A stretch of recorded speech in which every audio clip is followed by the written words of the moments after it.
Assalamualaikum warahmatullahi wabarakatuh. Di sini kami dari kelompok 9 ingin sedikit menjelaskan terkait bab bisnis Islam dalam praktek. Untuk poin pertama yaitu mengenai etika produksi. Islam merupakan kekuatan moral yang mengarahkan perilaku dan kehidupan manusia untuk mencapai keseimbangan atau tawazun hidup. Keseimbangan yang diarahkan berwujud pada kepentingan dunia dan akhirat, jasmani dan rohani, lahir batin, individual sosial, dan lain-lain. Keseimbangan ini bertujuan menyediakan orientasi hidup bagi manusia untuk selamat menjalani dunianya. Sebagai makhluk moral, manusia memiliki kemampuan memilih mana yang baik dan buruk. Islam mengajarkan semua aktivitas yang dilakukan manusia berlandaskan pada prinsip etika. Islam menjadi kategori moral imperatif dalam kehidupan. Ajaran Islam tidak pernah memisahkan antara ekonomi dengan sistem nilai.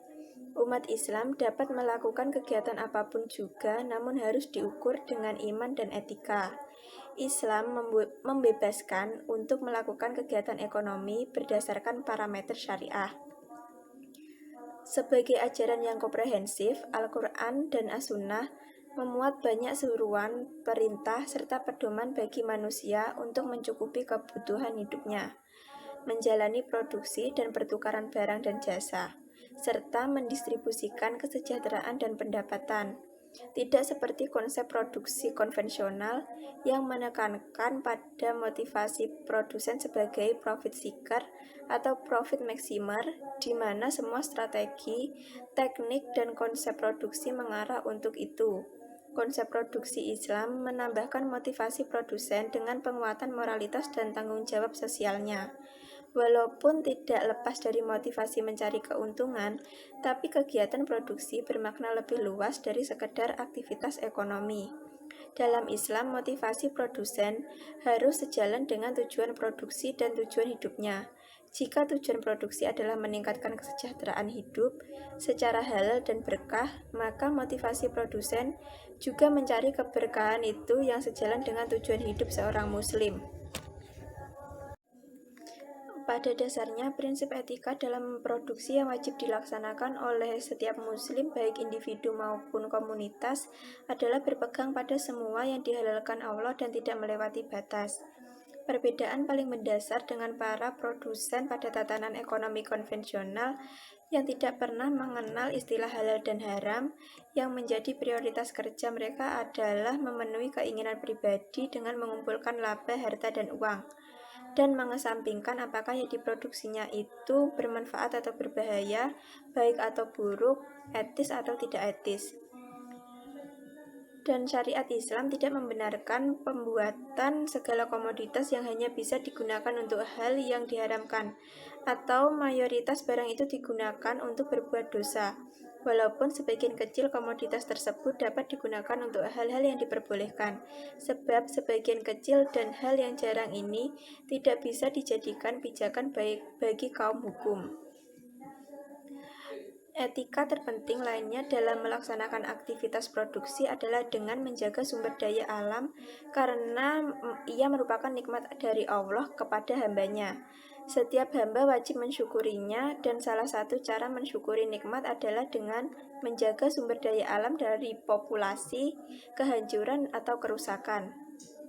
Dengan menerapkan produksi secara islami akan melindungi konsumen dari hal-hal yang membahayakan mereka, karena sebelumnya produsen telah menerapkan prinsip syariat Islam dalam proses produksinya, baik dari segi benda atau jasa yang diproduksi maupun pada cara produksinya. Dengan menerapkan produksi secara islami, produsen akan merasa aman dan akan mendapatkan pahala ketika niatnya ikhlas dan sesuai dengan tuntutan syariat Islam. Saya di sini akan menjelaskan poin kedua, yaitu cara terbaik menjalankan bisnis. Cara terbaik dalam menjalankan bisnis sesuai dengan ajaran yang diajarkan Rasulullah SAW, yaitu dengan membangun citra. Maksudnya daripada membangun citra ialah menanamkan bahwasannya reputasi kita terlihat baik bukan hanya sebagai pencitraan saja, tetapi memang benar adanya bahwa kita sebagai pembisnis ialah seseorang yang mempunyai reputasi yang baik. Islam sebagai suatu aturan hidup yang khas telah memberikan aturan-aturannya yang rinci untuk menghindarkan munculnya permasalahan akibat praktik persaingan yang tidak sehat. Adapun cara atau ajaran yang dijadikan pijakan dalam melakukan persaingan bisnis, yang pertama, hai orang-orang yang beriman, janganlah kalian saling memakan harta sesama kalian secara batil, yaitu arti dari Quran surah An-Nisa ayat 29. Lalu yang kedua, seorang muslim adalah bersaudara dengan muslim lainnya, tidak menzalimi dan tidak menekannya. Hadis riwayat Muslim. Lalu yang ketiga, menciptakan suasana pertama pembisnis muslim tidak menghalalkan segala cara. Lalu yang kedua, pembisnis muslim berupaya menghasilkan produk berkualitas dan pelayanan terbaik sesuai syariah. Yang ketiga, pembisnis muslim harus memperhatikan hukum Islam yang berkaitan dengan akad-akad bisnis. Lalu yang terakhir, negara harus mampu menjamin terciptanya sistem yang adil dan kondusif dalam persaingan. Materi yang terakhir yaitu strategi bisnis. Pengertian strategi. Strategi adalah cara untuk mencapai tujuan dengan memperhatikan alokasi sumber daya perusahaan yang penting untuk jangka panjang dan mencocokkan sumber daya dan kapabilitas dengan lingkungan eksternal. Pengertian bisnis. Pengertian bisnis adalah di keadaan di mana seseorang atau sekelompok orang yang sibuk melakukan pekerjaan yang menghasilkan keuntungan. Jadi, strategi bisnis adalah sebuah dokumen yang jelas mengartikulasikan arah bisnis akan mengejar langkah-langkah yang diperlukan untuk mencapai tujuannya. Materi yang kedua, strategi bisnis dalam ekonomi Islam. Strategi bisnis yang dijalankan Rasulullah SAW meliputi pertama, strategi operasi. Strategi operasi merupakan strategi yang mengubah masukan mulai dari bahan baku, bahan pendukung, mesin, dan manusia menjadi keluaran yang bernilai.